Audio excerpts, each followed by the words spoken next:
un amigo también de la Asociación de Jueces, porque todos los años comparte con nosotros clases de Derecho Penal y nos sentimos muy orgullosos de darle la bienvenida en nombre de toda la Comisión Ejecutiva y de todos los asociados y asociadas que a lo largo y ancho del país se estarán conectando.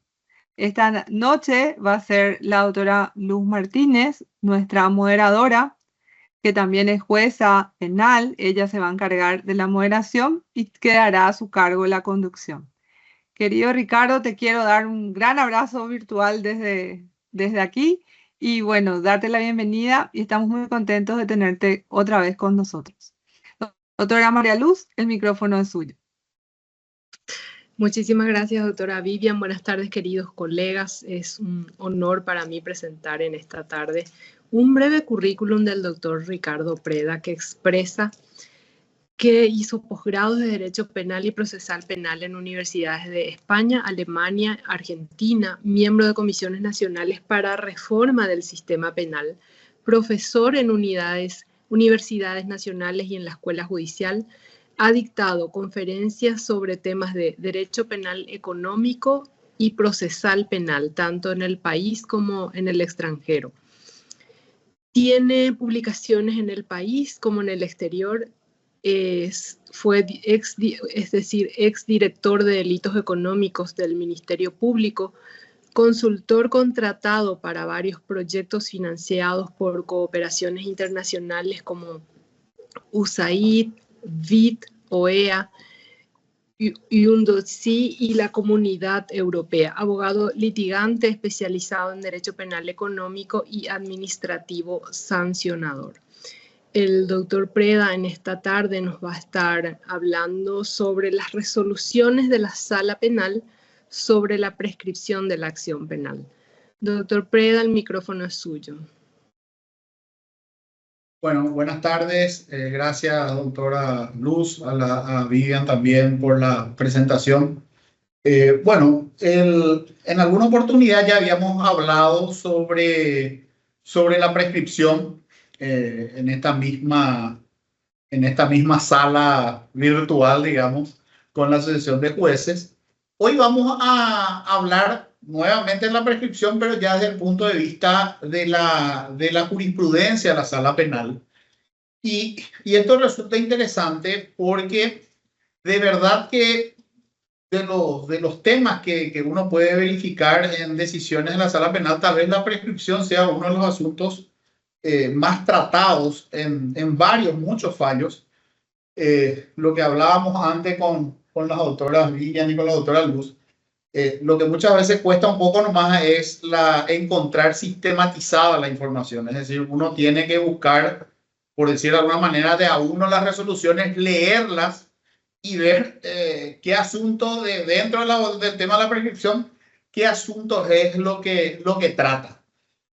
Y ahí viene la cuestión de si nosotros y yo no voy a extenderme mucho, voy a hablar relativamente, y perdona que me voy a mover porque tengo muchos materiales así para tener que leer, porque como les dije, como no hay una información sistematizada, tuve que hacer el trabajo en una planilla Excel de varias resoluciones y ahí tratar de buscar los temas.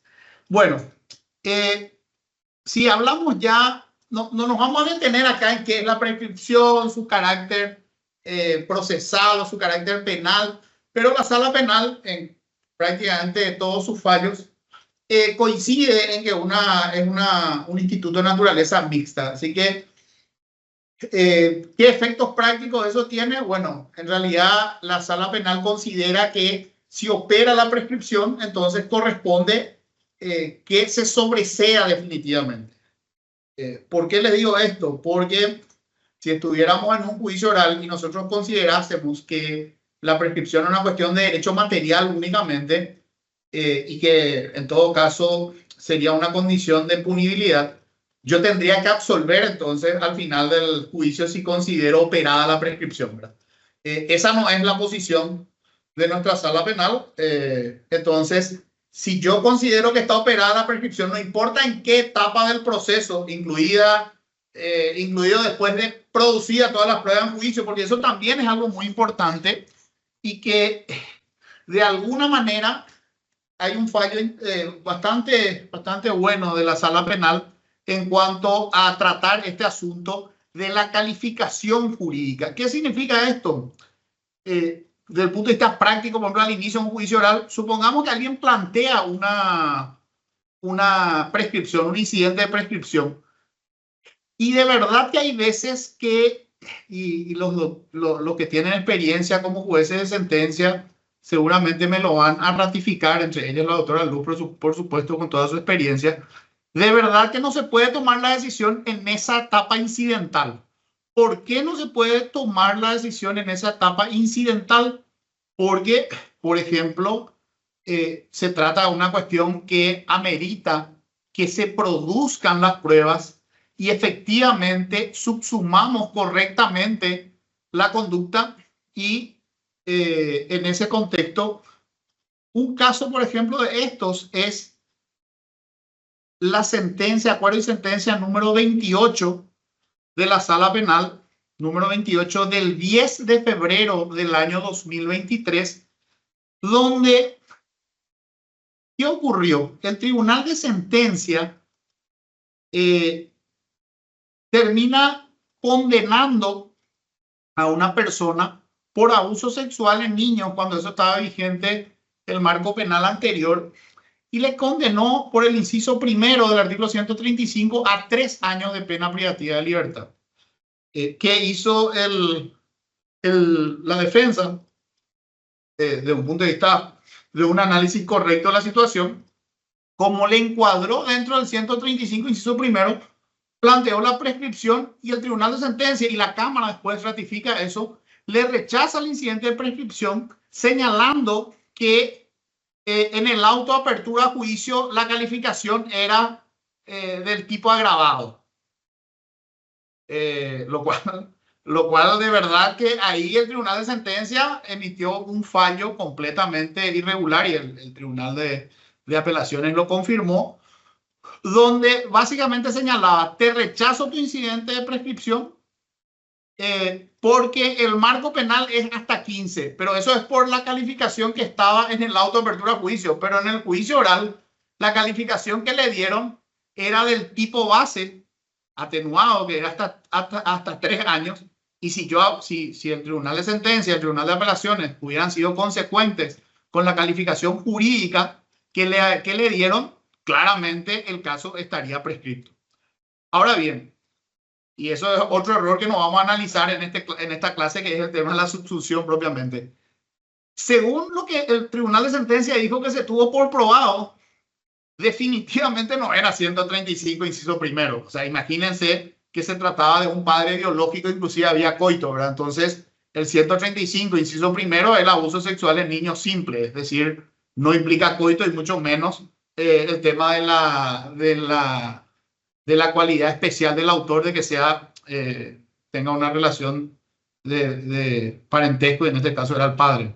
Entonces, eso hizo que correctamente, ¿verdad?, la Sala Penal confirme que no estaba prescrito, pero no por los argumentos del Tribunal de Sentencia, del Tribunal de Apelaciones, sino porque en realidad hizo un análisis de subsunción y estableció que en realidad había un error en la subsunción y que lo que tendría que aplicarse, ahí sí tal vez hay algunos puntos que podamos discutir, pero eso no es el objeto de esta clase, que es el tema de que la Sala Penal consideró que se subsumía dentro del artículo 128, es decir, de violación, no dentro del artículo 135, sino dentro de violación. Particularmente yo creo que en ese caso concreto, sí, no era 135 inciso primero seguro, pero sí o sí eran los 135 agravados, tanto por el coito como por la relación, y eventualmente en concurso con violación, si es que se considera que propiamente hubo fuerza en el asunto, pero no solo violación, ¿verdad? Entonces, pero independientemente de eso, a los efectos de la prescripción, daba igual si era un 135 agravado o un 128, porque la cuestión está en que, según el 135 inciso primero, es que estaría prescrito. Entonces, en ese fallo que, como les dije, lo vuelvo a repetir, es el acuerdo y sentencia número 28 del 10 de febrero del año 2023. La Sala Penal consideró que para establecer la prescripción primero se tiene que hacer la subsunción correcta del caso. Y ahí viene otra vez lo que decía y que motivó que analicemos esta sentencia, que es el tribunal de sentencia. Hay veces que tendría que diferir el tratamiento de un incidente de prescripción porque primero tendría que ver bien cómo ocurrieron los hechos para después ver esos hechos, dónde se subsumen y a partir de ahí ver si opera o no la prescripción. No estoy diciendo que siempre, les aclaro. Lo que pasa es que hay casos donde no es tan clara la cuestión en cuanto a cómo ocurrieron los hechos y yo no me puedo dejar guiar por las calificaciones claro, no estoy haciendo ningún juicio de valor negativo sobre los juzgados de garantía, ni mucho menos ni de la parte del Ministerio Público, sino porque el lugar donde en teoría se van a dilucidar los hechos que fueron investigados en el juicio oral, y el tribunal de sentencia en ese sentido tiene, digamos, mucha más información de la que puede tener un juez de garantías, por ejemplo.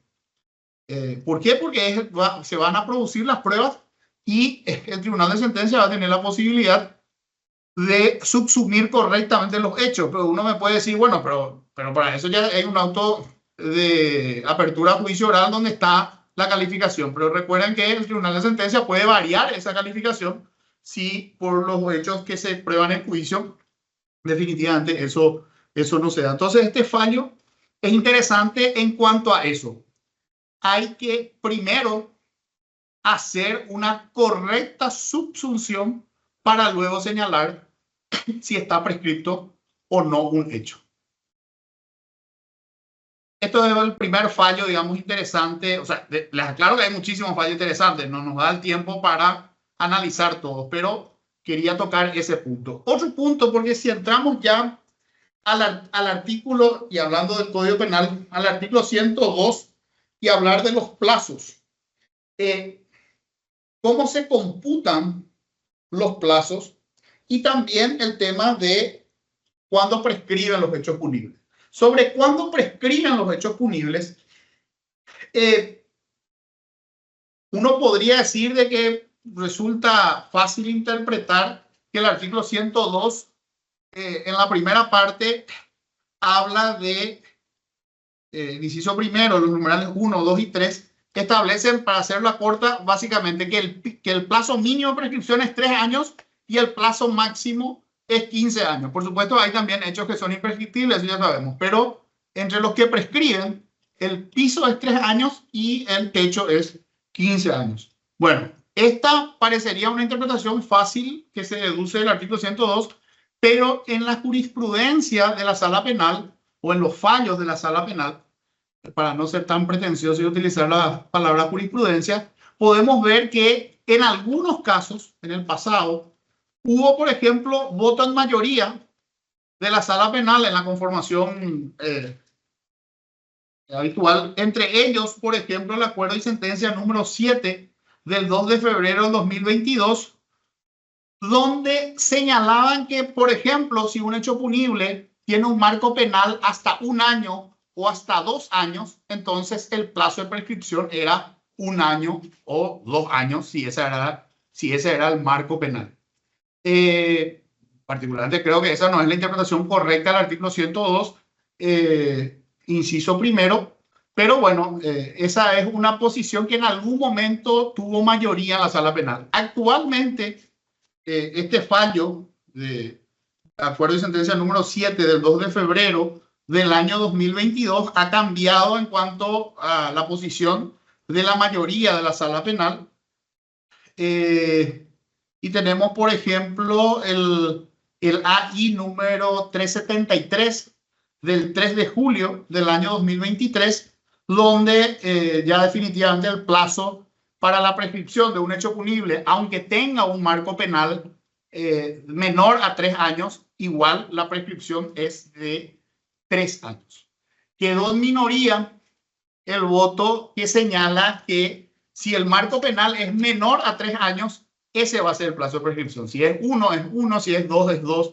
También este fallo, este voto en minoría sostiene que los hechos punibles de acción penal privada, a los hechos punibles de acción penal privada no se le aplican los plazos de prescripción, sino los de la instancia de la víctima, es decir, lo que están contemplados en el artículo 98 y siguientes del Código Penal, es decir, serían 6 meses.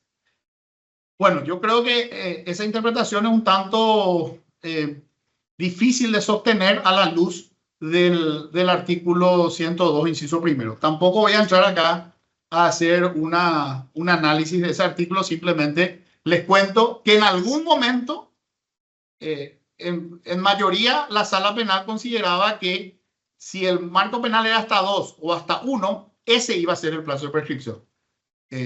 Ahora, la mayoría, y creo que es la solución correcta, establece que el plazo de prescripción como mínimo es 3. No importa que el hecho punible tenga un marco penal incluso solo de multa. Aunque sea solo de multa, la prescripción igualmente va a ser 3. Si tiene hasta 1, va a ser 3. Si tiene hasta 2, va a ser 3. Y si tiene 3, obviamente también va a ser 3. Si tiene más de 3, ahí recién entra el numeral 3 del artículo 102, inciso primero, donde se habla de la pena máxima para ese hecho punible. Entonces, si tiene 4, va a ser la prescripción 4, si tiene 5, etcétera, y así sucesivamente, hasta llegar a 15. ¿Por qué? Porque si supera 15, el plazo de prescripción se reduce a 15. Básicamente, esa es la cuestión sobre el cómputo de plazo. Entonces, la posición actual en la sala penal es: el piso de la prescripción es 3 años, el techo es 15 años. Por supuesto, están también los que son imprescriptibles, pero en cuanto a los que prescriben, el piso es 3, el techo es 15 años.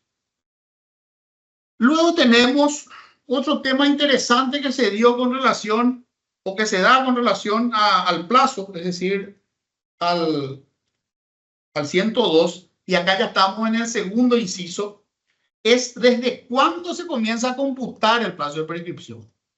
Y ahí dice, el segundo inciso dice: el plazo correrá desde el momento en que termine la conducta punible. En caso de ocurrir posteriormente un resultado que pertenezca al tipo legal, el plazo correrá desde ese momento. Bueno, uno diría, y eso depende también de qué tipo de hechos punibles estamos hablando. Si se tratan, por ejemplo, de hechos punibles instantáneos, es decir, aquellos que se perfeccionan con la realización de la conducta. Por ejemplo, en un caso de un homicidio, la conducta sería la de disparar. El artículo 102, inciso segundo, te dice que es cuando termina la conducta punible o si se da un resultado posteriormente cuando ocurre el resultado. En un hecho punible instantáneo, por ejemplo, podría ocurrir que la conducta termine y el resultado ocurra un tiempo después. Yo le puedo disparar a una persona, la persona queda herida y muere 6 meses después. Entonces, por la fórmula del 102, yo tendría que computar 6 meses después. Perdón, desde el momento en que se produce la muerte, a partir de ahí, porque una de las opciones es el resultado. Pero, ¿qué pasa, por ejemplo, con los hechos punibles permanentes? ¿Cuáles son los hechos punibles permanentes? Son aquellos que se agotan con la eliminación de la situación antijurídica. Por ejemplo, una privación de libertad es un hecho punible permanente. ¿Por qué? Porque el hecho se consuma cuando se le priva la libertad, pero permanece, por eso se le dicen permanentes, mientras la persona esté privada de su libertad. Y sobre ese punto hay un fallo interesante de la sala penal que yo creo que deja bien clara la cuestión en cuanto a la posición, y con la cual coincido plenamente, es el acuerdo y sentencia número 129 del 15 de marzo del año 2022. 129 del 15 de marzo del año 2022. Esto se trata de una invasión de inmuebles, que desde el punto de vista conceptual también es un hecho punible permanente. Acá en la sala penal, no sé, usa una terminología que yo por lo menos desconozco, porque hay un consenso muy grande en la doctrina de la dogmática penal, que a este tipo de hechos punibles se le llama permanente. En el fallo le denominaron básicamente hechos punibles de duración. Yo desconozco ese nombre, ¿verdad? Pero así le llamaron. Pero no importa. La cuestión es que correctamente interpretan de que en este tipo de hechos punibles, mientras persista la situación, entonces el plazo de prescripción no se computa. Básicamente dice que la invasión es un delito de duración, así dice uno de los votos, por lo que se prolonga hasta que los ocupantes abandonen el inmueble. Si estamos ante un caso donde el sujeto ingresó, que en este, por ejemplo, en este ejemplo, los sujetos ingresaron en el año 2002 y hasta dictarse sentencia, que fue en el 2019, es decir, 17 años después que habían ingresado, los sujetos seguían ahí hasta que fueron condenados en juicio. El tribunal, en este caso la sala penal, consideró que no se computaba el plazo de prescripción porque aún no había iniciado el plazo, porque los sujetos permanecían, incluso al dictarse sentencia definitiva en juicio oral, ellos permanecían en el inmueble invadido. Este es un fallo que me parece interesante y que es básicamente consustancial con la posición de la doctrina de la dogmática penal en este sentido. O sea, sí, básicamente esto es lo que también dice la sala penal en en la doctrina en este punto. Los delitos permanentes recién se comienzan a computar cuando cesa la situación antijurídica. Supongamos estos casos de secuestro, por ejemplo, que hasta ahora están privados de su libertad. En esos casos tenemos que recién se comenzaría a computar el plazo una vez que estas personas queden liberadas. Hasta ese momento no se computa, no se da inicio al plazo de prescripción. Esto, o sea, es este fallo que se dio en un caso de invasión de inmueble ajeno. Les vuelvo a repetir, acuerdo y sentencia número 129 del 15 de marzo del año 2022. Con relación también a qué se entiende por terminación de los hechos por ejemplo, en algunos delitos que tienen un elemento subjetivo adicional. Bueno, en ese tipo de hechos, donde se tiene un elemento subjetivo adicional, si el fin perseguido en ese elemento subjetivo adicional se da con posterioridad, entonces recién ahí se va a comenzar a computar el plazo de prescripción. Esto se dio, por ejemplo, en el acuerdo y sentencia número 571 del mes de julio de, 16, ¿sí? 16 creo que dice, porque estaba a mano, 16 días del mes de julio del año 2019. En este fallo 571 de esa fecha, 16 de julio del año 2019, la sala penal señala que, por ejemplo, en una estafa se computa el plazo desde el momento en que el sujeto obtuvo el beneficio patrimonial perseguido. Es decir, no solamente cuando se produjo el resultado, que sería el perjuicio patrimonial, sino si con posterioridad a la ocurrencia del resultado, recién ahí la persona pudo obtener el beneficio, entonces la terminación se da recién con ese beneficio. Entonces, en los hechos punibles que tienen un elemento subjetivo adicional, vemos que la sala penal considera que, que este elemento subjetivo adicional se dé, recién ahí se podría computar la duración máxima se podría iniciar el cómputo de la prescripción. Bueno, siempre continuando con el plazo de prescripción, con el cómputo del plazo, tenemos también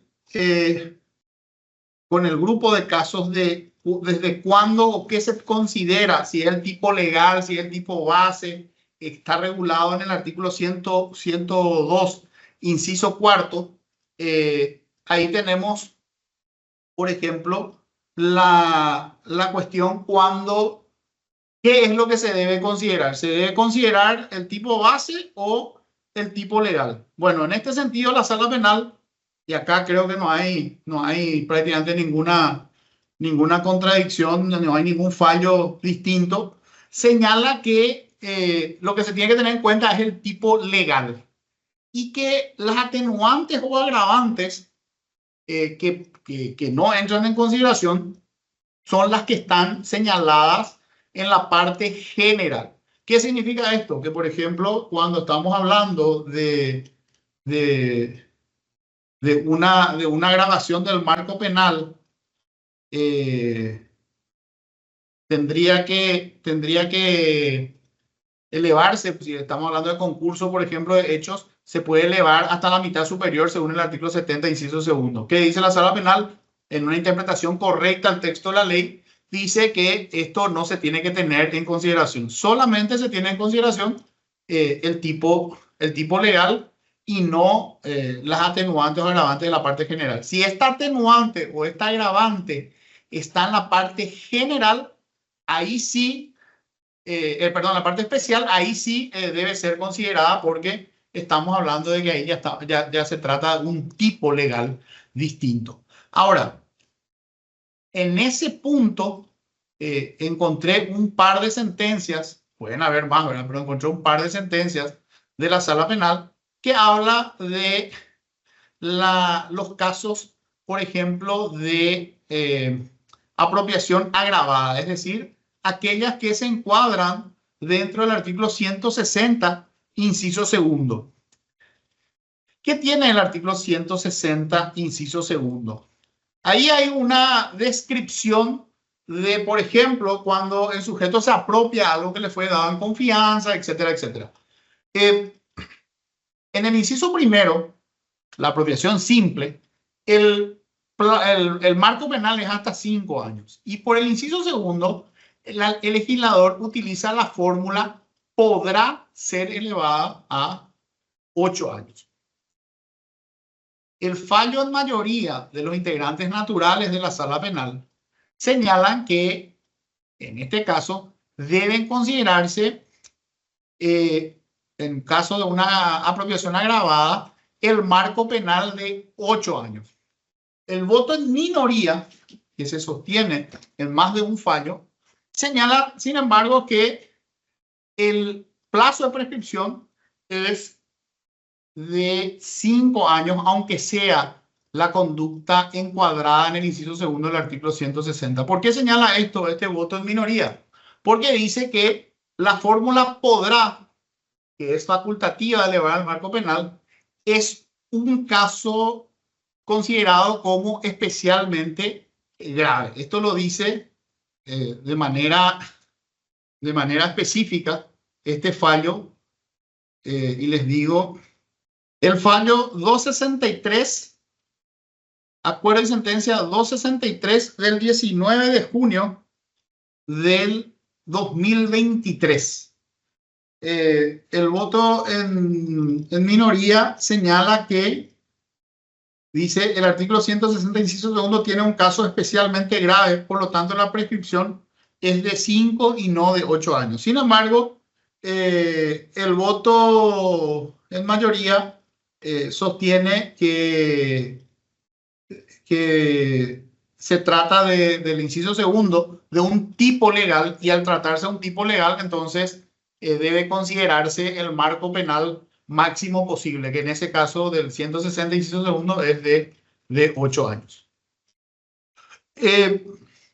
Esto con relación al cómputo, o sea, todos estos comentarios que hicimos hasta ahora de los fallos tratan del artículo 102, es decir, del plazo de prescripción.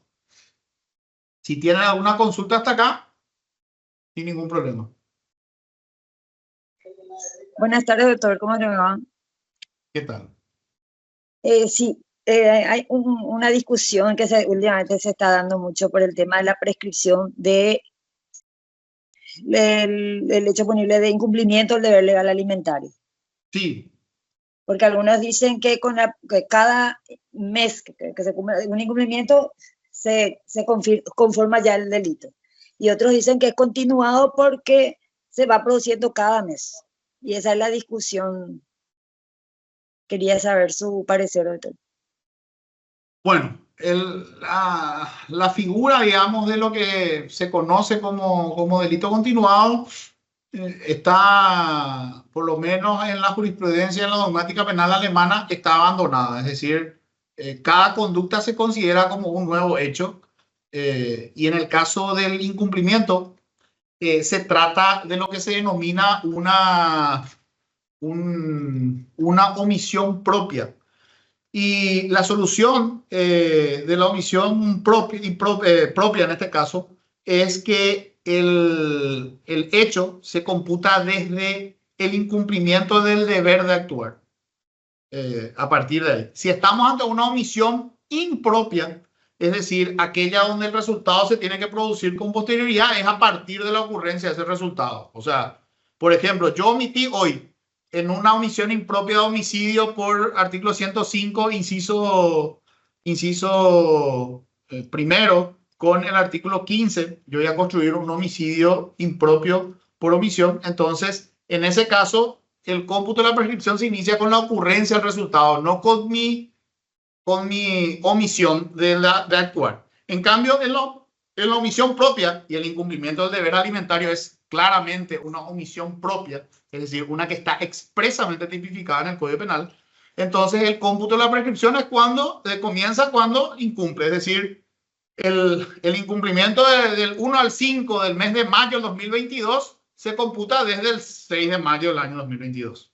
Y cada hecho es un hecho distinto. O sea, eso al margen de la prescripción es un tema que yo suelo llamar la atención en la parte especial en las clases sobre que se atribuye el incumplimiento del deber alimentario en un monto. O sea, el incumplimiento del deber alimentario no es un monto. Es decir, no es no es incumpliste el deber alimentario 100 millones de guaraníes. Es incumpliste el deber alimentario de mayo de 2022, de junio de 2022, y así sucesivamente. O sea, si yo le estoy hablando a un sujeto que incumplió 22 meses consecutivas, y bueno, estoy en un caso bastante grave, ¿verdad? O sea, que cometió 22 homicidios. O sea, si estuviese analizando un 105, serían 22 homicidios, ¿verdad? No es 100 millones, un incumplimiento de 100 millones de guaraníes. Son 22 incumplimientos. Perfecto.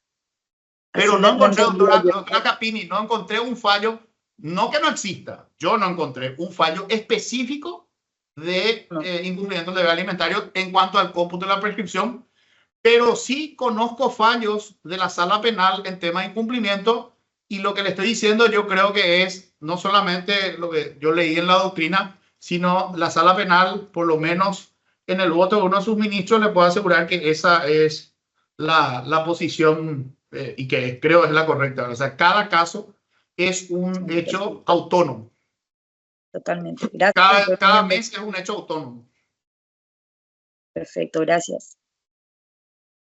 ¿Alguna pregunta más sobre el sobre el 102 propiamente?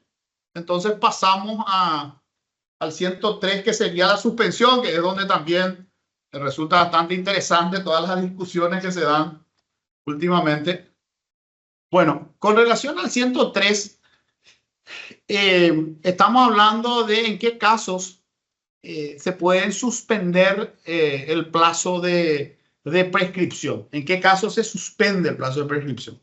Bueno, uno de los temas que fue resuelto, por lo menos yo de los casos que recogí por primera vez en el año 2019, les digo específicamente el fallo. El acuerdo y sentencia número 372 del 6 de junio del año 2019, acuerdo y sentencia número 372 del 6 de junio del año 2019. Después, inmediatamente posterior a este, viene el acuerdo y sentencia número 571 del 16 de julio también del 2019. Y después, le puedo citar muchísimos fallos, pero podemos ver después pasarle una lista. Pero la la cuestión es que ahí la sala penal deja una posición muy importante, que es el tema del efecto de la rebeldía. El efecto de la rebeldía. ¿Por qué? Porque, bueno, la rebeldía, ustedes saben, está de manera expresa señalada en el artículo 104 del Código Penal. Específicamente les digo, el inciso 104,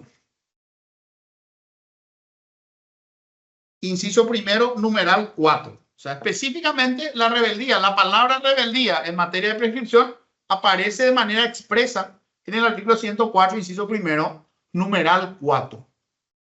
¿Y cuál es el efecto que le da la rebeldía? La interrupción. Entonces, y no es la rebeldía, y esto es muy importante porque de esto depende luego de la interpretación, dice el auto de declaración de rebeldía y contumacia. Este es el acto interruptivo, el auto, es decir, la resolución. Ahora, una cosa es la resolución, y ahí sí yo tengo una pequeña disquisición con el fallo de la sala penal, donde coincido en la solución, pero en cómo lo definen, ellos dicen que al mismo tiempo tiene el efecto. Particularmente creo que esa es una percepción errada. En realidad son dos cosas distintas. Por un lado es el auto de rebeldía, que es una resolución judicial, y después está el estado de rebeldía. El estado de rebeldía es no someterse al proceso. Es decir, no es solamente que haya una resolución de rebeldía, eso es un acto instantáneo, es decir, se dicta el auto y dice, y número tal del 20 de enero del año 2000, ese es el auto de rebeldía. ¿Y eso qué efecto tiene? La interrupción. Ahí comienza a computarse de cero. Y el estado de rebeldía es no someterse al proceso. La sala penal dice entonces que no someterse al proceso, es decir, el hecho de estar prófugo suspende el plazo de prescripción. Y yo concuerdo en esa decisión. ¿Por qué? Porque las causales de suspensión, y eso está de alguna manera desarrollado en algún artículo, la suspensión y la prescripción. En este tema del efecto de la rebeldía en la suspensión de la prescripción, como dije, la sala penal en este fallo comenzó con, o por lo menos que yo conozca, comenzó con el acuerdo de sentencia número 372 del 6 de junio del año 2019, señala que mientras el sujeto permanezca prófugo, el plazo de prescripción está suspendido. Y acá sí importa mucho conceptualmente entender muchas de las cuestiones. Por ejemplo, ¿en qué caso se suspende el plazo de prescripción? ¿Y cuándo se suspende? Y acá también hay varios fallos de la sala penal en este sentido, que dice cuando una ley claramente, o sea, exista una norma, una ley que te señale que se impide de alguna manera que el caso continúe. Y en algunos fallos incluso se dan ejemplos como cuando se trata de una suspensión condicional del proceso, cuando se dictó un sobreseimiento provisional, etcétera, donde la ley te señala que el proceso queda suspendido. Del mismo modo, el estado de rebeldía, es decir, que yo permanezca prófugo, impide, por ejemplo, que el proceso se realice una audiencia preliminar. Por ejemplo, en todos aquellos actos donde tiene que comparecer el imputado, definitivamente no se puede desarrollar si el sujeto está prófugo. Entonces, la investigación no se suspende, pero sí, por ejemplo, la audiencia preliminar no se puede hacer juicio oral si la rebeldía se da después. Entonces, mientras dure ese estado de rebeldía, el plazo se suspende. Yo no vi casos, o sea, los casos que yo analicé, no se discutió esto, pero para mí, al tratarse de una cuestión fáctica, es decir, un estado de rebeldía, eso puede ser objeto de prueba. ¿Qué significa puede ser objeto de prueba? ¿Qué pasa si la rebeldía, por ejemplo, fue dictada porque la persona no compareció? Sin embargo, a esta persona no le notificaron del acto al cual él tenía que comparecer y, por supuesto, no compareció porque nunca supo que el acto iba a ser desarrollado. Entonces, en ese caso, particularmente, creo que no se le podría cargar a la persona el estado de rebeldía, porque el estado de rebeldía tiene que ser una situación donde el sujeto se sustrae del proceso. Y si, por ejemplo, dentro de la discusión de si ocurrió o no una circunstancia de suspensión del plazo de prescripción, particularmente creo que puede ser objeto de prueba de ese hecho. Entonces, supongamos que yo puedo probar que mi defendido toda la vida vivió en ese lugar y que nunca él dejó de estar en ese lugar y que definitivamente nunca le llegó ninguna notificación ni nadie se fue a avisarle, incluso que tiene un proceso, ¿verdad? Porque lo que yo le estoy diciendo, y todos ustedes que tienen más experiencia que yo incluso, les puede pasar en este país que se abra un proceso, que haya una notificación practicada irregularmente, pero no estoy hablando en sentido peyorativo de mala fe, sino la imputación se puso cualquier domicilio, se hace la notificación y obviamente el sujeto no comparece a la audiencia de imposición de medida y se dicta la rebeldía. En algún momento de la vida, el tipo o la persona pasa por algún lugar donde hay un control y ahí cae. Ocurrió casos, o sea, ¿por qué ocurre el caso? Y gente, por ejemplo, que vive toda la vida, vivió en su casa, casi no sale. Entonces nunca tuvo ese problema hasta que años después, hace poco me comentaba un colega y creo que el juzgado le dio la razón, un juzgado de garantía de Asunción le dio la razón y declaró operada la prescripción y no consideró suspendida por la rebeldía porque consideró que el sujeto no se había sustraído del proceso. Es decir, el sujeto sí consideró el acto interruptivo, ¿se entiende? O sea, porque el acto interruptivo es una cuestión estrictamente formal. Está ahí de rebeldía, interrumpe. Pero el estado de rebeldía es una situación de hecho que puede ser objeto de prueba. No es que yo voy a inventar cualquier cosa y resulta que un tipo que ya fijó domicilio y después cae en rebeldía, se te hace el tonto que nunca recibió la notificación. Eso no, obviamente. Yo me estoy refiriendo a casos que seguro ustedes que tienen mucha experiencia les habrá tocado, que desde el inicio se le imputó y nunca compareció. O sea, se notificó a algún lugar y nunca compareció. Ahí sí yo puedo tener la duda realmente de que si el sujeto recibió o no la notificación, ¿verdad? Y ahí la defensa no es que vas a discutir sobre la notificación nomás, ¿se entiende? Sino sobre si realmente el sujeto, o sea, yo como defensa no es que tengo que probar nomás, porque si no sería muy fácil y todo sería, o sea, se rechazarían todos los pedidos, o sea, se debería admitir que no corrió, que no se suspendió.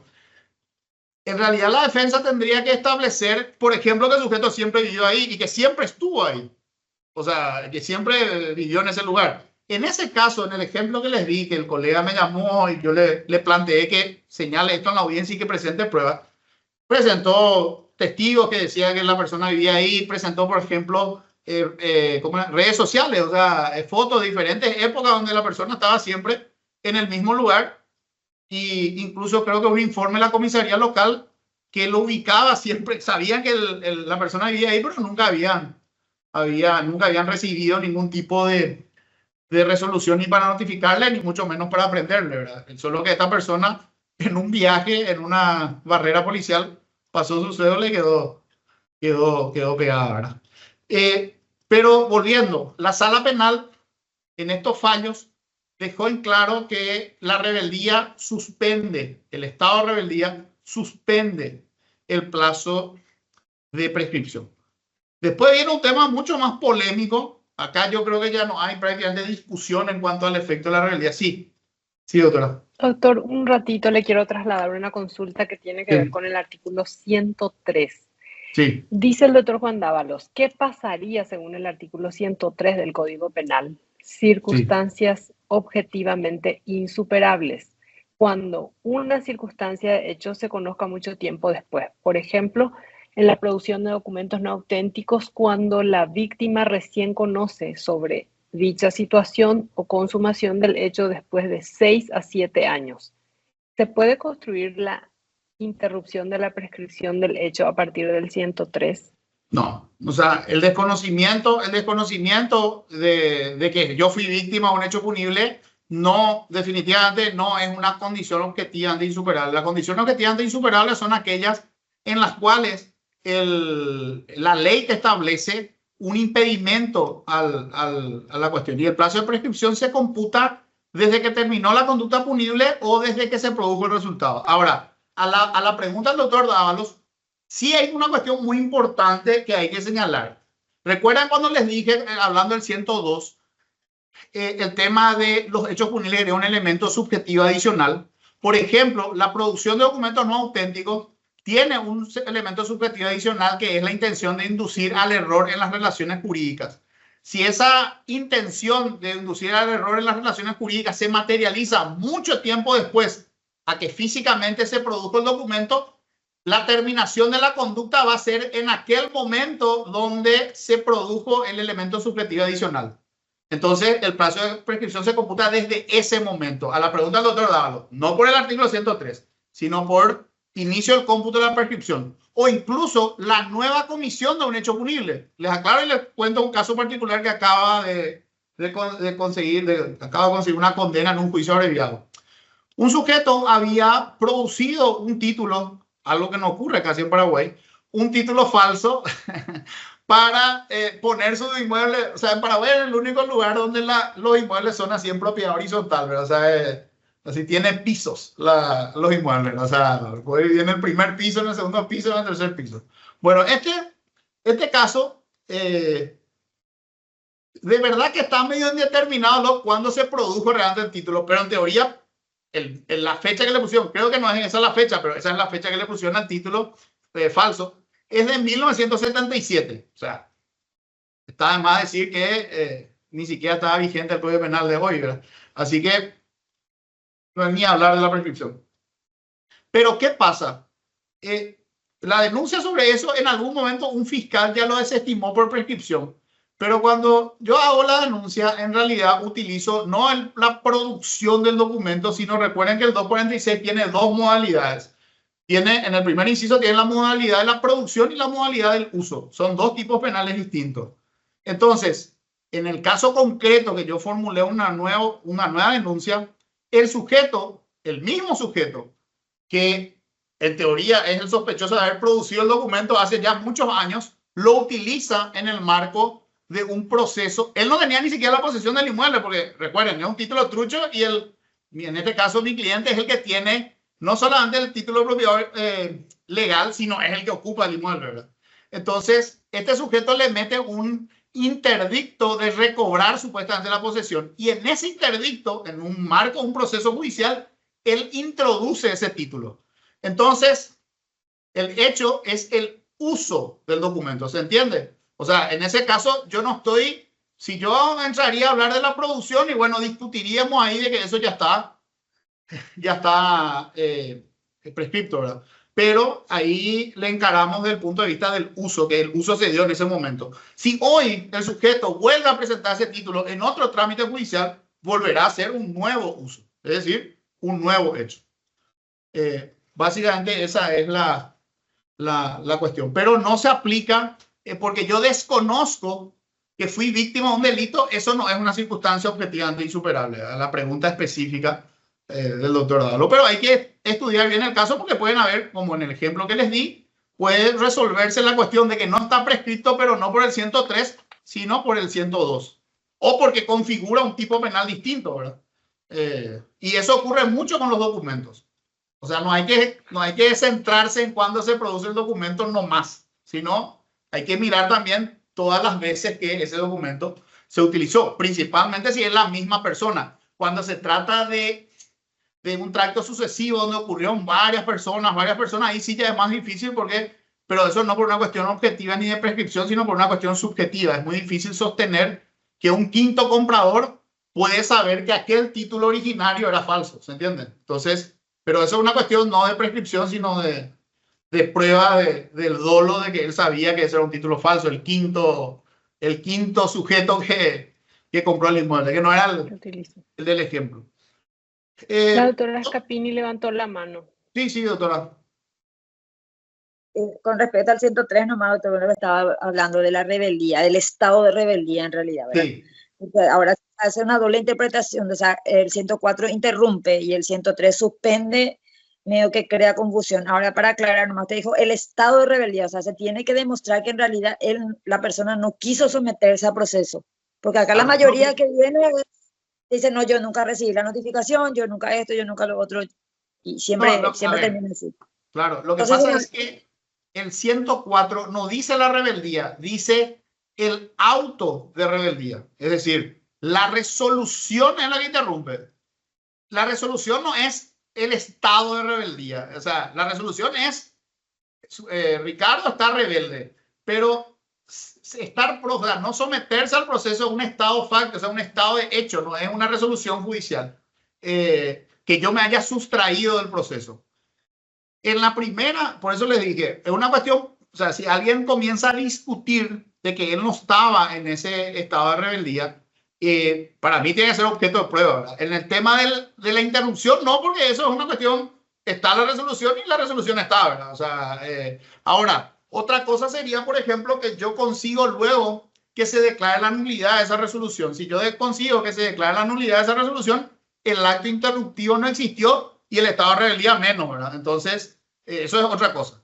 O sea, si yo luego obtengo la nulidad de la... Pero supongamos que no obtengo, o sea, no planteé la nulidad del auto de rebeldía. Pero puedo probar en el marco de un incidente o ya en el juicio oral, puedo probar que yo efectivamente nunca me sustraje del proceso y que siempre estuve ahí, que yo desconocía ese suceso, esa situación. Entonces, ese tiempo no debería restarse en este caso, por ejemplo, del doble de la prescripción o de la prescripción simple, sí, entre los actos interruptivos puede computarse una prescripción simple. Se va a interpretar entonces el inciso segundo del 104. Porque lo que pasa es, claro, lo que pasa es que el 104 es una cosa y o sea, la interrupción es una cosa y la suspensión es otra cosa. Por ejemplo, si un niño, las circunstancias que suspenden no son previstas en el 104. Entonces, por ejemplo, si un niño es víctima de un abuso sexual cuando tiene 3 años, va a pasar el quíntuple de la prescripción también si quieren. Cuando él cumpla la mayoría de edad, igual no va a estar prescrito. ¿Por qué? Porque está suspendido hasta que él cumpla la mayoría de edad. Incluso ahora se cambió eso y dice hasta que haga la denuncia. O sea, nunca. De facto. Entonces, ¿por qué? Porque el 103, la circunstancia, la suspensión del plazo de prescripción no tiene nada que ver con la interrupción. Son dos cosas distintas. Entonces, el inciso segundo del 104 son solamente para los actos interruptivos. Las circunstancias que se subsumen dentro del 103, es decir, circunstancias objetivas de insuperables que suspenden el plazo de prescripción, no son regidas por el inciso segundo del 104. Entonces, y eso creo que es muy claro porque el 102, 104, inciso segundo te habla solamente del 104, no te dice y el 104 no dice rebeldía, dice auto de rebeldía. Es decir, la resolución, que es una situación instantánea, es el AI número 125 del 15 de febrero del año 2024. O sea, eso es lo que interrumpe, no el estado de rebeldía. Casi ningún hecho prescribiría entonces, si en el caso de que haya una rebeldía previa. No, no prescribiría, no prescribiría. Pero bueno, pero esa es la persona que no se somete al proceso. El Estado no tiene forma, o sea, vos no tenés ninguna herramienta legal porque nuestro sistema no permite la condena en ausencia. Entonces, esa es una circunstancia objetivamente insuperable, ¿se entiende? O sea, el juez no puede hacer nada, o sea, yo no puedo hacer algo distinto, y acá viene una cuestión de suspensión que es discutida, que es el tema de los planteamientos, recusaciones, recursos, etcétera, que sin dudas, cuando estamos hablando de duración máxima del proceso 136, sí se suspenden porque eso dice expresamente el 136. Pero cuando hablamos de el Código Penal y del plazo de prescripción, el 103 no tiene un listado, sino tiene una enunciación abstracta que uno tiene que interpretar, circunstancias objetivamente insuperables. Y acá tenemos unos fallos bastante interesantes sobre la posición. O sea, hay una posición en minoría, y aclaro, si ustedes por ahí conocen una resolución más nueva, yo le estoy hablando de el AI número 373 del 3 de julio del año 2023, es un hecho de calumnia, Dice el voto en mayoría. Las circunstancias objetivas de insuperables solo pueden entenderse en el sentido de que el Estado se ve impedido de ejercer o continuar la persecución penal por situaciones que la ley limita. ¿Se entiende? Por eso de desconocer que fui víctima de un delito, pues no es una circunstancia objetiva de insuperable. Eso es una cuestión del hecho concreto, más yo no sé que fui víctima de un delito, ¿verdad? Por ahí me entero en el 6º año que me estafaron, ¿verdad? O sea que ojalá me enterara así, eso significa que tengo mucha plata y no me di cuenta de lo que me jodieron, ¿verdad? Pero la cuestión está en que yo desconozca que fui víctima de un delito, no es una circunstancia objetiva de insuperable. Por lo que dice, y acá creo coincido plenamente con el voto en mayoría, o sea, porque de hecho ustedes si quieren pueden buscar un artículo que escribí sobre la prescripción, simplemente pueden poner en Google Preda prescripción y le va a tirar un artículo que está, creo que en la página de la Corte luego, ¿verdad? Así que ahí explico, pero ahí no están estos fallos porque ese artículo lo escribí hace como 14 años más o menos, cuando tenía 12 yo. Entonces eso lo escribí ya hace muchos años y no están estos fallos de los cuales les estoy hablando. Así que anoten los fallos y les prometo que a fin de año vamos a quitar algo mejor elaborado de la prescripción con los fallos y también sobre la duración máxima del proceso, porque hace 10 años había muchísima confusión en los fallos. Hoy ya menos, pero siguen habiendo algunas pequeñas confusiones de la prescripción y la duración máxima del proceso. O sea, se traspapelan muchas veces y se le utiliza el argumento de la duración máxima del proceso para la prescripción y viceversa. Bueno, el fallo en minoría en el acuerdo, perdón, ¿qué les dije yo? No es acuerdo de sentencia, es AI 373, AI 373 del 3 de julio del año 2023. El fallo en minoría dice: se suspende por inexistencia de juez penal competente para la continuidad del proceso por causa de recusaciones, inhibiciones o porque el expediente no se encuentra en poder del magistrado del fuero penal. Y después acá hay otros fallos también, donde, por ejemplo, si se planteaban acciones de inconstitucionalidad, etcétera, etcétera, eso tampoco, eso se considera por este voto en minoría como que suspende el plazo de prescripción. No así por el voto en mayoría, salvo en un caso, ¿verdad? Bueno, no me pregunten por qué, pero bueno, hay un fallo que es les digo. Lo que pasa es que hice algo acá que me apreté un botón y me ordenó de manera distinta mi planilla Excel. Y como soy un tipo muy limitado con la tecnología, no me pregunten cómo voy a volver al... Bueno, les digo, este AI, ¿se acuerdan? AI 373 de julio del 2023, creo que le dije. Bueno, ahora el AI número 1377 del 18 de noviembre del año 2020. En el estándar utilizado para considerar como suspendido el plazo para la prescripción es la circunstancia objetiva de insuperable, una imposibilidad material para continuar con el proceso. En el caso se considera que la acción de inconstitucionalidad es una circunstancia objetiva de insuperable, ya que la elevación de los autos a la sala constitucional imposibilita el avance del proceso a la etapa de juicio oral y público. Y atiendan lo que dice, y acá sigue habiendo confusiones, ¿verdad? Esto corresponde a lo establecido en el artículo 136, estoy hablando de lo que dice el fallo, del Código Procesal Penal, que su segundo párrafo establece que se suspenden los plazos procesales y estos vuelven a correr una vez que el expediente vuelva al origen. Acá está mezclando un concepto de la duración máxima del proceso con un concepto de prescripción. Yo particularmente creo que, y este fallo, AI 1377, el 18 de noviembre de 2020, ya cambió la mayoría acá. Ahora la mayoría dice que la acción de inconstitucionalidad no suspende. Yo particularmente creo que no suspende, salvo que haya una medida de la sala constitucional donde por resolución, ustedes saben, la medida de urgencia, que sería como una medida cautelar, pero propiamente no se llama medida cautelar, se llama medida de urgencia, creo que se llama la figura dentro del Código Procesal Civil, donde la sala constitucional dicta un auto interlocutorio donde dice que se suspende los efectos de la resolución preventivamente. Entonces, en ese caso, yo sí creo claramente que esa resolución sí es una circunstancia objetivamente insuperable. Pero ahora, que el expediente físicamente esté en la sala constitucional, pero no haya ninguna decisión de la sala constitucional que suspenda el proceso penal, ustedes saben, yo creo que todos ustedes acá con su experiencia como magistrado saben que ¿qué puede hacer el magistrado cuando el expediente físico está en otro lugar?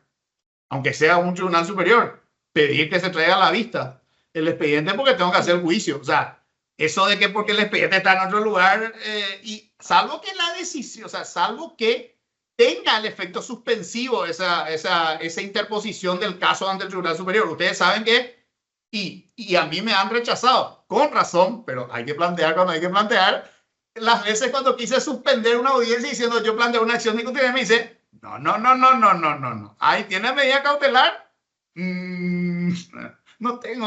Bueno, entonces no suspende. Entonces, si no suspende, ¿cómo es que porque el expediente no está, no se va a hacer algo? Se pide nomás. Entonces, esa no es una circunstancia, para mí claramente no es una circunstancia objetivamente insuperable. En ese fallo de noviembre de 2020, se dijo que sí, pero hay otro fallo, permítanme buscar acá, pero esa resolución que les dije antes, el AI número 373 de julio del 2023, esa, por ejemplo, rechaza todo tipo de circunstancias objetivamente insuperables.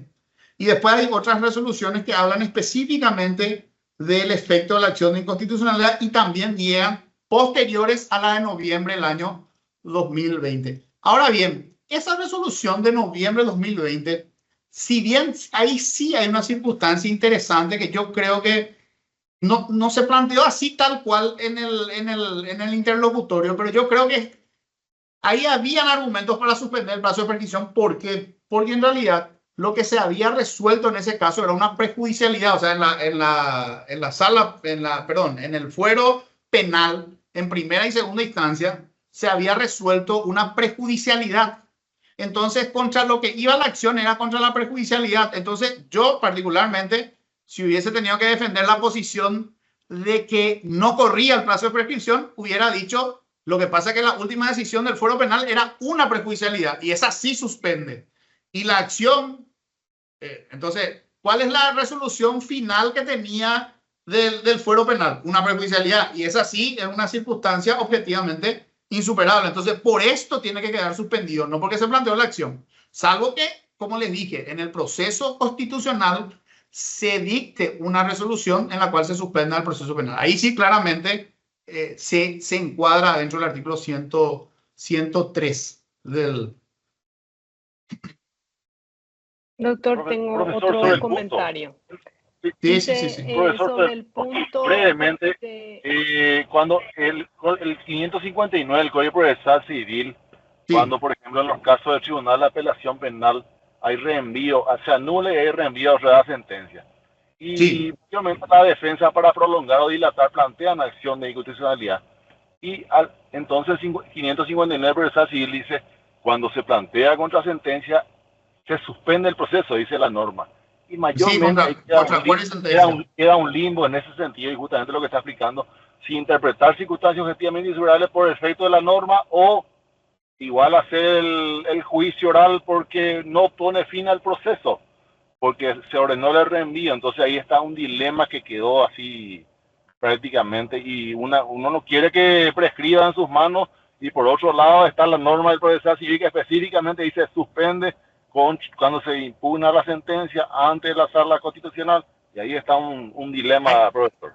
Sí, ahí yo creo que sí suspende, doctor, porque ahí, cuando estamos hablando de un acuerdo y sentencia, a ver, ahí vienen dos cuestiones. Primero, he visto casos de tribunales penales, dice, no suspende el proceso porque hay un reenvío y por más que planteaste una acción, no suspende. Yo creo que esa no es la solución del proceso porque, como bien lo dijiste, el Código Procesal Civil claramente te dice que cuando es contra una resolución, contra un acuerdo y sentencia del Tribunal de Apelaciones, el efecto automático es que suspende.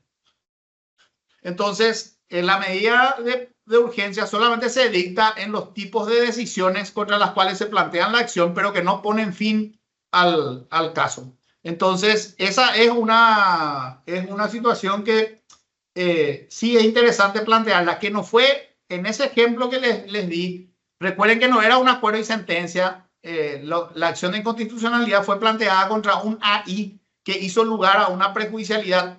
No era un acuerdo y sentencia de la Cámara de Apelación producto de un juicio oral. Era en el marco aún de las etapas anteriores al juicio oral, donde se estaba discutiendo algo. Eso llegó a la Sala Constitucional y estuvo años en la Sala Constitucional hasta que, se pretendió considerar que operaba la prescripción por el doble del plazo y la Sala Penal se dio en instancias inferiores y la Sala Penal rectificó eso y señaló cuál era el criterio, pero ese criterio otra vez, convengamos que no es el que está hoy en la mayoría de la...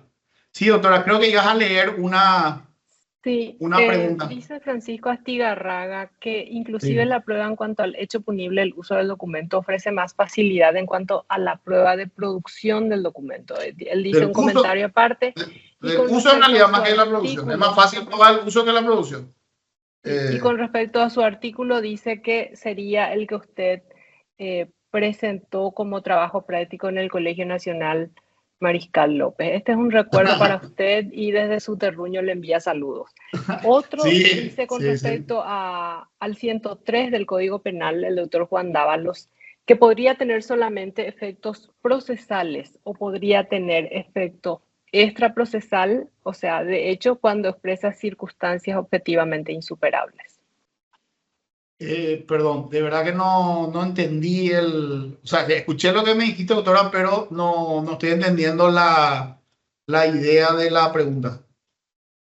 Y dice que el 103 podría tener efectos procesales o efectos extraprocesales cuando expresa circunstancias objetivamente insuperables. La extraprocesal es de hecho, de algún hecho que ocurra.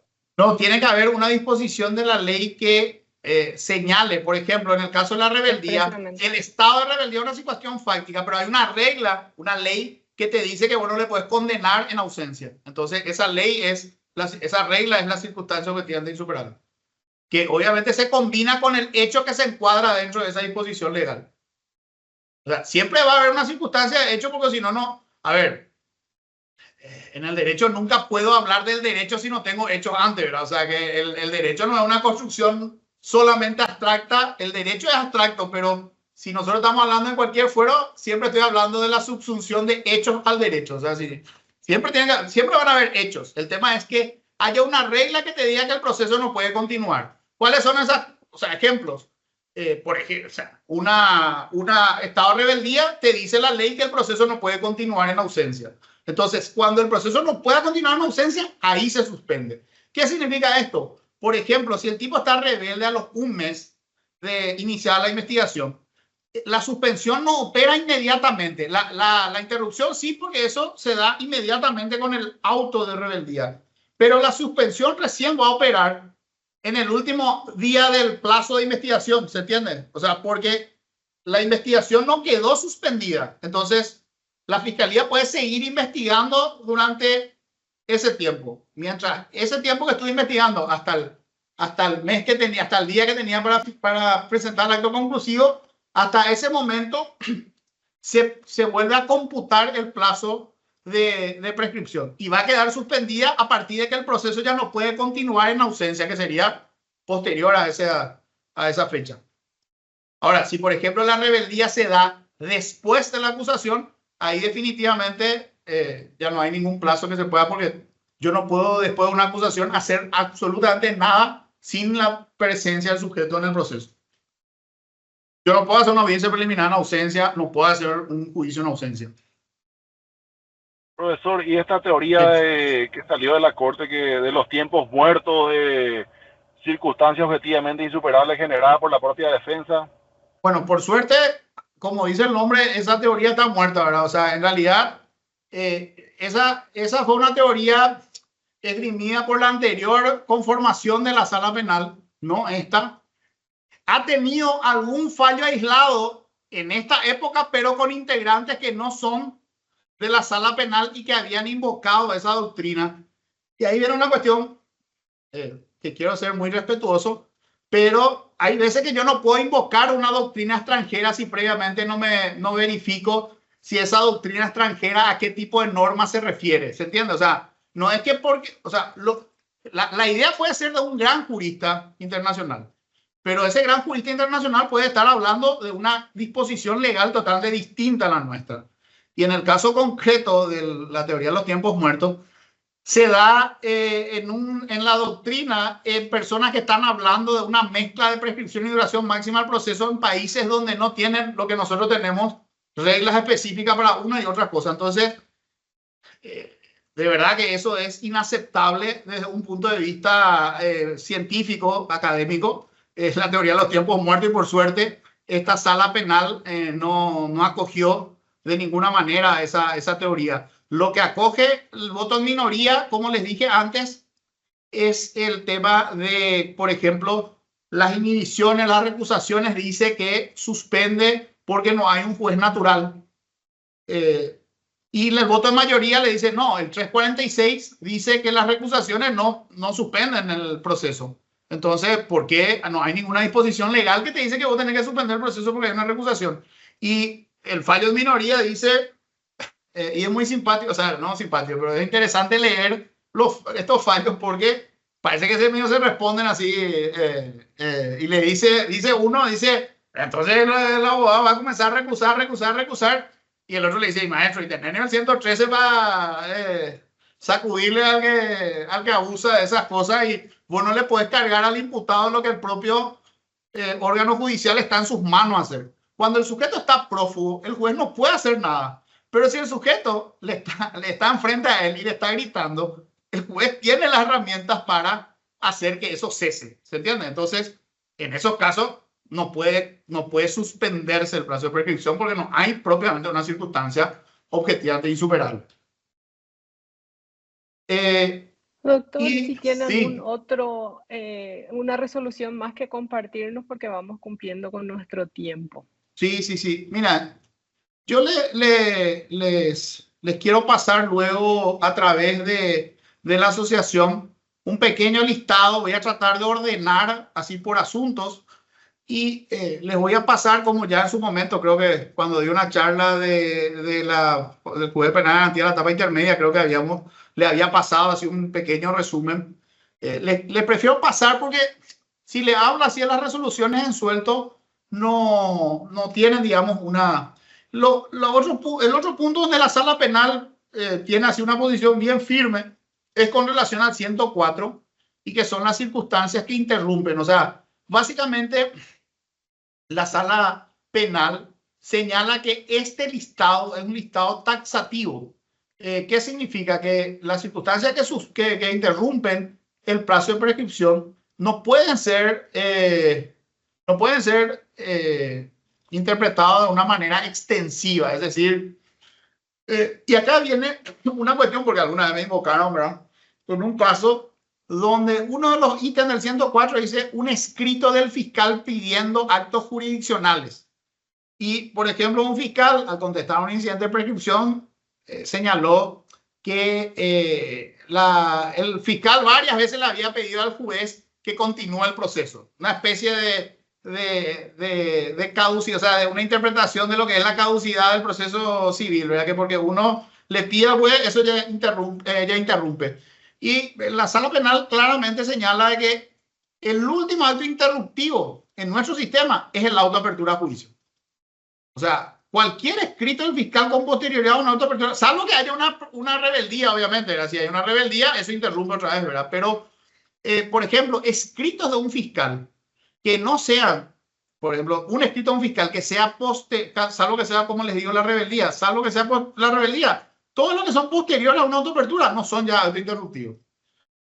Mi opinión, yo creo que en algún momento hay que cambiar, lo digo incluso como abogado defensor, ¿verdad? Eso en algún momento hay que cambiar y tal vez hay que adoptar la solución que da el Código Penal alemán, donde la sentencia de primera instancia en juicio suspende el plazo de prescripción.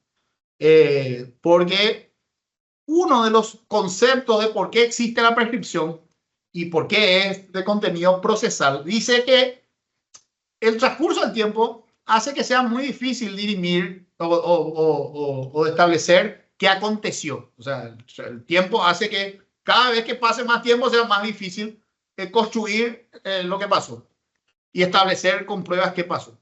Entonces, bajo esa figura dice, bueno, pero si ya tenés una sentencia de juicio oral, ahí tendría que quedar parada ya la prescripción, porque las etapas subsiguientes ya no son de análisis de hechos y de valoración de pruebas.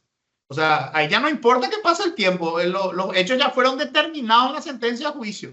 O sea, ahí ya se valoró el testigo, ahí ya declaró el testigo, así que el transcurso del tiempo no tendría por qué tener ya un efecto si hubo una sentencia en primera instancia. Yo creo que con esa incorporación al Código Penal, creo que salvaríamos muchos casos de prescripción. Porque después todos los demás casos son claramente, y con mucho respeto digo, cuando se da, por ejemplo, entre la audiencia preliminar del juicio oral, ahí hay alguna complacencia del sistema a nosotros los abogados que planteamos cuestiones dilatorias en algunos momentos porque definitivamente esa decisión está en manos de la posibilidad del juez de hacer que esa, por ejemplo, que entre una acusación y una audiencia preliminar, que la audiencia preliminar se realice, entre una audiencia preliminar y un juicio oral, que el juicio oral se inicie y termine, ¿verdad? También, perdón, también es una circunstancia en el Código Penal, perdón, Código Penal alemán, que cuando inicia el juicio se suspende la prescripción. O sea, y es razonable en eso, claramente.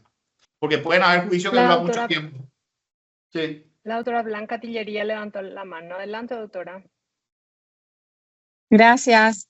No, doctor, me surge nomás una idea. Resulta ser que cuando existe una prueba que digamos que tiende a perderse por la demora, por la declaración de rebeldía del procesado y que se ha ofrecido en la acusación, por ejemplo, y ponerle el testigo está en situación de riesgo de fallecer o lo que sea para justificar el hecho, para demostrar. En esos casos, un requerimiento de anticipo jurisdiccional de prueba, de esa prueba en particular, ¿le parece que sería viable a los efectos también de la interrupción del plazo? Sí, me parece muy interesante tu ejemplo, doctora. No se me había ocurrido, pero ahí sí claramente todo, o sea, a ver, cuando el código se refiere a escrito del fiscal que requiera un contenido jurisdiccional, tiene que ser en función a esclarecer la sospecha. No, nunca puede ser, a ver, por ejemplo, un escrito pidiendo una intercepción de comunicaciones, por ejemplo, es claramente un acto interruptivo para mí que se encuadra dentro de esa regla etérea que se puso ahí de un escrito del fiscal solicitando un acto jurisdiccional. Y tu ejemplo para mí también se encuadra dentro de ese objetivo. Y por eso es muy importante entender conceptualmente qué es la prescripción para entender después qué actos la interrumpen. Entonces, todo aquello que lleva a esclarecer la sospecha y que va dirigido hacia la conducta concreta de una persona, interrumpe. Y sí, tu ejemplo me parece claro. Y aunque, y corrijo la cuestión, aunque haya habido una autoapertura a juicio, ese escrito con esa decisión judicial que se pretende, sí, para mí interrumpiría. Así como una intercepción de comunicaciones, solo que es menos probable que haya una intercepción de comunicaciones después de una autodelegación a juicio. Pero sí, lo que decís, una cuestión excepcional donde el testigo que fue ofrecido y admitido está comprando pasajes, ¿verdad? Pero no precisamente pasaje para cualquier destino, destino terrenal o celestial, ¿verdad? Gracias. Bien, si no hay más preguntas, entonces vamos a ir despidiéndonos. Doctor, la tarde y el tiempo va a quedar corto para que usted nos comparta todo su conocimiento, toda su experiencia y de todos los estudios que ha realizado. Y un abrazo fuerte para todos. Muchas gracias por la invitación. Que estén bien. A usted, doctor. Hasta luego.